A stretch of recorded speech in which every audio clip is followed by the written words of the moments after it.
নির্বাচনের ফলাফলের প্রাক মুহূর্তে বড়খলা বিধানসভা কেন্দ্রের নির্দল প্রার্থী নির্বাচনের ফলাফল নিয়ে তাৎপর্যপূর্ণ বক্তব্য রাখেন। সংবাদ মাধ্যমে অমলেন্দু দাস বলেন, এবারই লড়াই ত্রিমুখী লড়াই হবে এবং তিনি জিতবেন বলেও আশাবাদী।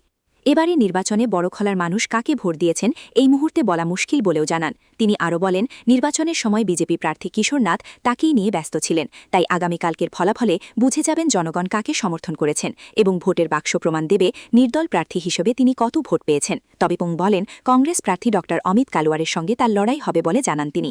বড়খলা থেকে সুলতান আহমেদ, বড় লস্করের প্রতিবেদন।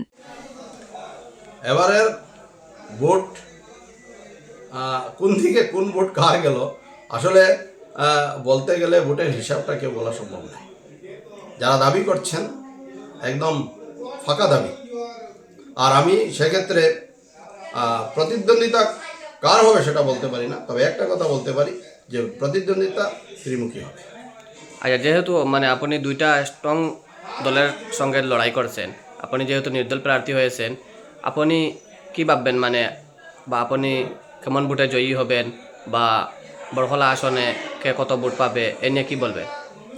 প্রতিদ্বন্দ্বিতায় আমার লক্ষ্য ছিল কংগ্রেস প্রার্থী, কিন্তু বিজেপির প্রার্থী আমাকেই প্রতিদ্বন্দ্বিতা ভেবে লড়াইতে নেমেছেন এবং বেশি প্রচারের ক্ষেত্রে অমলেন্দু দাসের কথাই বেশি বলেছেন। তো তাদের প্রতিদ্বন্দ্বী আমি হলে আর আমার প্রতিদ্বন্দ্বী কংগ্রেস, আর সেক্ষেত্রে একজন বেমিলের একটা রাজনীতির পরিবেশ হওয়ার ক্ষেত্রে ত্রিমুখী লড়াই, প্রতিদ্বন্দ্বী কে কার হবে বোঝা মুশকিল। আচ্ছা, যেহেতু মুখ্যমন্ত্রী একবার নির্বাচনী সভায় এসে বলেছিলেন যে আপনি কংগ্রেসের দামি প্রার্থী, এ ব্যাপারে কি বলবেন? রাজনীতিতে কথা বলতেই পারেন, কোথাও যদি প্রমাণ থাকে যে আমি কারো দামি হয়ে আছি তাহলে সেই প্রমাণ দিতে তো কোনো অসুবিধা নেই। রাজনীতিতে অনেক কথা অনেকেই বলেন উপলব্ধি সৃষ্টি করার জন্য, জনগণ তো এক বিন্দু উপলব্ধি করেননি যে আমি ডেমি ক্যান্ডিডেট। আচ্ছা, বড়খলা আমি কি পাবো সেটা অন্য কথা, কিন্তু এক বিন্দু মানুষ এই ভাবনায় আনেননি যে আমি ডেমি ক্যান্ডিডেট। কেন, কিভাবে হবো, কোথায় আমার সম্পর্ক আছে, কি হয়েছে, কেউ প্রমাণ দিতে পারবেন কি সেখানে আমি দামি হয়ে কাজ করেছি? আমি গণতান্ত্রিক অধিকার রক্ষায় আমি লড়াইতে নেমেছি, অন্যায়ের বিরুদ্ধে, অবিচার বেবিচারের বিরুদ্ধে ন্যায় প্রতিষ্ঠায় লড়াইতে নেমেছি। গণতন্ত্র সেখান থেকেই তো শুরু হয়, সুপান্ত সেখান থেকেই তো আরম্ভ হবে। গণতন্ত্র মানে কি? গণতন্ত্র মানে কি ভোটে জয়ী হলেই শুধু গণতন্ত্র হয় না। জনগণের মনে কি আছে সেই ভাবনাকে আমি মান দিতে হবে, সম্মান দিতে হবে। জনগণের ভাবনাকে মান সম্মান দিয়ে প্রতিদ্বন্দ্বিতায় নেমেছি।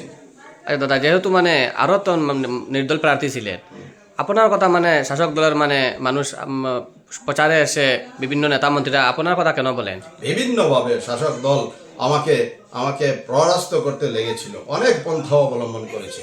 প্রচারের বিভিন্ন পন্থা যখন একদম বিফল হয়েছে, তারপরে ভোটের প্রচারের পরে কি পন্থা অবলম্বন করতে পারেন আপনারা ভাবেন। আমার আশ্চর্য লেগেছে। আমি তো এই দলে যা হয়েছে এইটা কথা নয় যে কিশোর নাথকে প্রার্থী করতে সবাই সমর্থন করেছে, সে ধরনের কথা নয়। কিন্তু যে ব্যবস্থায় প্রার্থী হয়েছে তার ব্যবস্থার বিপরীতে আমি তার বিরোধিতা করেছি এবং কোনো দলের উপরে ক্ষোভ করে নয় বা বিক্ষুব্ধ হয়ে নয়। সেখানে আমার লড়াইটা এই দলের আভ্যন্তরীণ গণতন্ত্রে এক সংশোধনের সোপান হবে। আগামী দিনে রাষ্ট্রীয় দলগুলো ক্যান্ডিডেট দেওয়ার আগে সেই কথাগুলো বারবার ভাবতে হবে, আর সেটা অমলেন্দু দাসের প্রতিদ্বন্দ্বিতার মাধ্যমেই সেখানে শুরু হয়েছে সেই ভাবনা। ঠিক আছে।